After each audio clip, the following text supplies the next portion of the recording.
artroplastia total de tobillo con defecto osteocondral del domo talar. La artroplastia de tobillo pasó por momentos de alto prestigio en el pasado. Estudios en la década de los 90 y los 2000 dieron muy mal pronóstico a este procedimiento. La artroplastia de tobillo contó con la mala fortuna de ser comparada con la rodilla y cadera. Incluso, como fue mencionado en el tema anterior, el primer diseño se basó en los conocimientos para la fecha en artroplastia coxofemoral. La artroplastia de tobillo presenta retos mucho más complejos que las prótesis primarias de rodilla y cadera. Uno de los más significativos es el stock óseo, tanto tibial como astragalino, aunado a la inestabilidad ligamentaria progresiva que se produce en el tobillo artrósico, en especial con patologías inflamatorias o inmunes. Es importante definir el éxito con respecto a la artroplastia de tobillo. Existen algunos puntos en común entre las escalas de valoración: la capacidad para la marcha en terrenos irregulares, habilidad para subir y bajar escaleras, dolor durante la bipedestación prolongada, dificultad para salir de la ducha. Debemos recalcar 3 principios biomecánicos descritos por el Dr. Edmond Newton III en los años 70. El tobillo no es una bisagra. El rango completo de movimiento incluye desplazamiento, balanceo y rotación. En el tobillo no hay un eje de rotación constante. Cualquier intento por resistir la movilidad del tobillo causará aflojamiento de los componentes protésicos. La resección ósea es un factor crítico en el éxito de las artroplastías de tobillo, pero el abordaje de la tibia y el astrágalo se hace desde 2 perspectivas diferentes. Para la tibia, el corte óseo debe ser menor a 3 milímetros. Cualquier corte mayor a 5 milímetros desde la línea articular deja las corticales muy delgadas y débiles, dejando la posibilidad de empeoramiento o subsidencia de la prótesis. Entonces, en la tibia el corte debe estar basado en dejar una superficie cortical que pueda soportar el peso corporal. En el astrágalo, el principal problema de soporte ocurre por un detalle de vascularidad. El astrágalo tiene una irrigación con flujo retrógrado y la más mínima perturbación conlleva a necrosis con la subsiguiente pérdida de andamiaje óseo. En el talo no puede hacerse cortes mayores a 2 milímetros por el poco stock óseo con el que se cuenta. Segundo, por la forma del talo. Todos los diseños de prótesis deben tener mínimo 2 cortes, incluso algunos modelos usan hasta 3 cortes, anterior, proximal y posterior. Aquí tenemos imagen de los vasos nutricios y capilares en el astrágalo. Tenemos la tibial posterior con la arteria del canal del tarso, la pedia dorsal con los ramos del cuello del astrágalo y la tibial anterior y peronea con la arteria del seno del tarso. El corte del astrágalo debe estar planificado para preservar la vascularidad. La idea en la preparación del astrágalo es una resuperficialización de la superficie. Por eso, los cortes deben ser tan pequeños como sea posible. Cuando hablamos de una prótesis en un paciente con defecto talar, el mismo debe ser manejado con injertos o con técnicas reconstructivas. Se debe promover la osteosíntesis en el área o rellenar el defecto con hueso tricortical. En estos casos No se busca generar una cobertura de cartílago, por lo cual el uso de parches biológicos, trasplantes o condrocitos autólogos no estarían indicados debido a la colocación de la superficie metálica. El defecto condral del talo debe ser manejado en el procedimiento de artroplastia para proporcionar y mantener el crítico soporte óseo del implante. El fin de la técnica quirúrgica es rellenar el defecto con un injerto que se integre al componente óseo del talo. Técnica quirúrgica. Se debe ser sistemático cuando se procede a realizar una artroplastia de tobillo. Lo indispensable es el abordaje anterior meticuloso, proteger las estructuras neurovasculares cuidadosamente. El abordaje debe ser sin tensión en la piel. La piel del tobillo y el pie no debe ser maltratada ni traumatizada. Los retractores automáticos, en caso de usarse, no deben presionar o dejar impronta en piel. Es preferible una incisión larga no traumatizada que una incisión pequeña con bordes enrojecidos y edematizados al momento del cierre de la herida. La artroplastia de tobillo es un procedimiento quirúrgico del estado más severo de la artrosis y no es un procedimiento estético.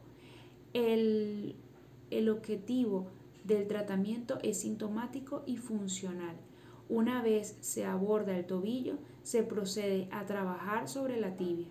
Remoción de osteofitos y cortes con las guías apropiadas.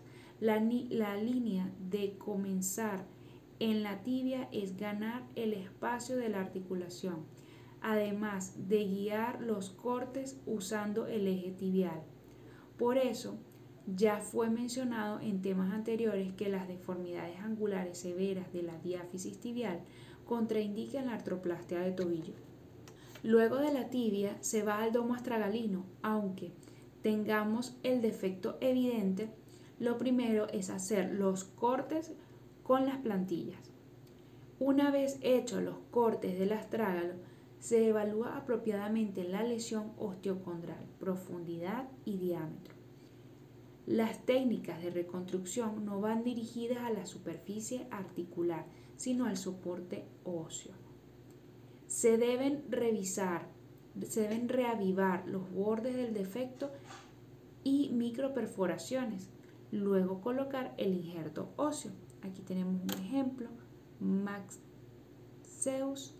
Holograph al injerto óseo tricortical. Luego se coloca el injerto basado en las medidas del defecto. Se puede usar injerto tricortical autólogo o aloinjerto, cabeza femoral, cresta ilíaca, calcáneo, etc. El avance tecnológico y el desarrollo de los bancos de hueso han permitido disminuir la morbilidad asociada a la toma de aloinjertos autólogos. Este tipo de aloinjertos son de gran utilidad en las artroplastias complejas de múltiples articulaciones. Una limitante de su uso son los costos. Manejo postoperatorio. El manejo postoperatorio en artroplastias de tobillo con defecto osteocondral debe ser cauteloso. Se debe proteger el injerto y evitar el hundimiento. El paciente sale de quirófano con una férula o valva de yeso suropédica, no apoyo por un periodo no menor a 6 semanas. La inmovilización se retira posterior a la segunda semana y se inicia la movilidad no forzada. Se debe usar un vendaje que permite los rangos máximos de movimiento. Posterior a las 6 semanas se inicia el apoyo parcial del miembro, punta de pie. Gradualmente, en las próximas 6 semanas se irá permitiendo soporte de peso sobre el pie y el tobillo hasta completar las 12 semanas. donde se permite el apoyo total de las superficies regulares. Una vez alcanzadas las 12 semanas, se inicia la carga total a tolerancia y se irán gradualmente permitiendo actividades de acuerdo con el proceso del paciente.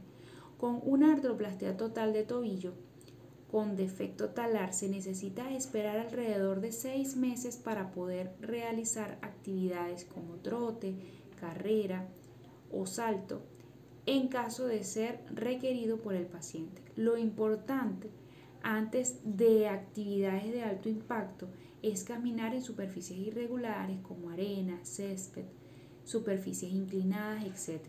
La rehabilitación de las superficies con inclinación es clave en la rehabilitación completa de la prótesis total de tobillo. Aquí tenemos una imagen, una artroplastia total de tobillo en una vista frontal y aquí en una vista lateral. En resumen, repetimos, la artroplastia de tobillo presenta retos mucho más complejos que las prótesis primarias de rodilla y cadera. Uno de los más significativos es el stock óseo, tanto tibial como astragalino, aunado a la inestabilidad ligamentaria progresiva, que se produce en el tobillo artrósico, en especial con patologías inflamatorias o autoinmunes.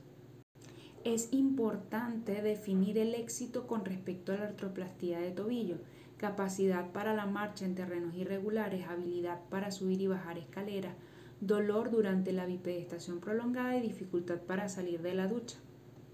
Principios biomecánicos descritos por el Dr. Edmund Newton III en los años 70. El rango completo de movimiento incluye desplazamiento, balanceo y rotación. En el tobillo no hay un eje de rotación constante. Cualquier intento por restringir la movilidad del tobillo causará el aflojamiento de los componentes protésicos. Para la tibia, el corte óseo debe ser menor a 3 milímetros.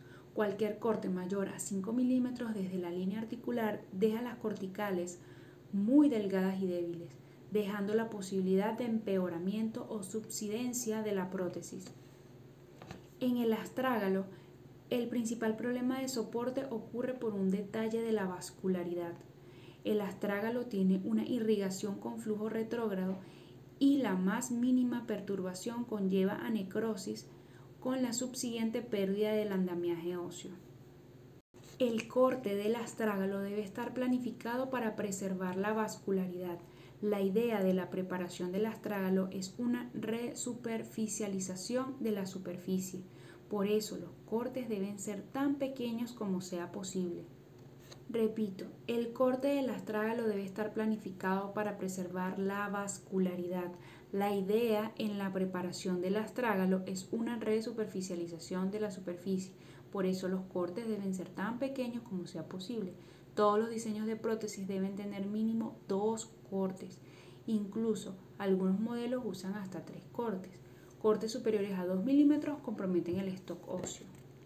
Cuando hablamos de una prótesis en un paciente con defecto talar, el mismo debe ser manejado con injertos o con técnicas reconstructivas.